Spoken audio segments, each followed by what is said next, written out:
بسم اللہ الرحمن الرحیم والصلاۃ والسلام علی سید الانبیاء والمرسلین وعلی آلہ واصحابہ وآل بیتہ اجمعین۔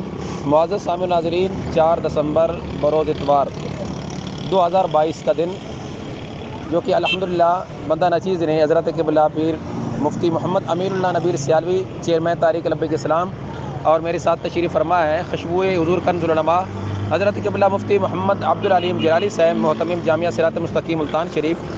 رات کو لاہور سے روانہ ہوتے ہوئے ایک پیغام ترجمان مترفزہ گستاخ صحابہ عرفان شاہ کی پالتو تکفیری گروپ رجو گروپ کے ایک سرغنہ جبل زمان نامی شخص کے ہاں بھیجا تھا کہ جو اس نے حضرت قبلہ امام جلالی زید شرفوں کی ذات کے لحاظ سے بکواسات کی تھی کہ میں دوبارہ سے مناظرے کا چیلنج کر رہا ہوں، کیونکہ اسے 2 فروری کا دن ابھی تک نہیں بھول رہا۔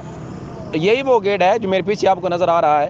یہاں آ کر اس نے کلپ دیا اور الحمدللہ بندہ نچیز مناظرین اہل سنت کے ہمراہ یہاں لودرا کی سرزمین پہ پہنچا اور سارا دن اس کو تلاش کرتا رہا اور وہ چھپ کر سارا دن گزار کے یہاں سے بھاگ گیا۔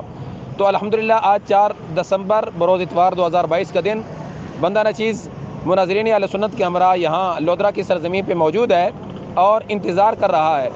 ہم رات تک اس کا انتظار کریں گے اور اس کے جتنے بھی بڑے سرغنہ عرفان شاہ اور دیگر ہیں ان کو بھی یہ بار بار کہہ رہے ہیں ابھی بھی تمہارے پاس وقت ہے، عقیدہ اہل سنت پر واپس پلٹ کے آ جائیں اور جتنی بھی عقیدہ اہل سنت سے بغاوت کر کے رفضیت کو پروموٹ کرنے کی ناکام کوششیں کی ہیں اعلانیہ توبہ رجوع کریں۔ معزز سامعین ناظرین، ہمارا یہ پیغام ہم دوبارہ اس کو ارسال کر رہے ہیں۔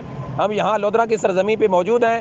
2 فروری 2023 کا دن وہ دے رہا تھا، جبکہ ہم نے اس کو آج کے دن میں ہی 4 دسمبر 2022 کا دن دیا ہے، جس کے لیے ہم اللہ کے فضل سے یہاں پہنچ چکے ہیں۔ ہم انتظار کر رہے ہیں کب تک وہ یہاں پہنچتا ہے اور ہم اس کے ساتھ بات کرتے ہیں۔ اللہ اہل سنت کو عروج نصیب فرمائے۔ وما توفیقی الا باللہ۔ لبیک لبیک لبیک یا رسول اللہ۔ تاجدار ختم نبوت زندہ باد زندہ باد، تاجدار ختم معصومیت زندہ باد زندہ حق باد، کا دائی حق کا واسف اشرف آصف اشرف حق کا دائی حق کا واسف۔ اشرف آصف اشرف، اب دور مثالی آیا ہے امام جلالی آیا ہے، اب دور مثالی آیا ہے۔ امام جلالی آیا ہے۔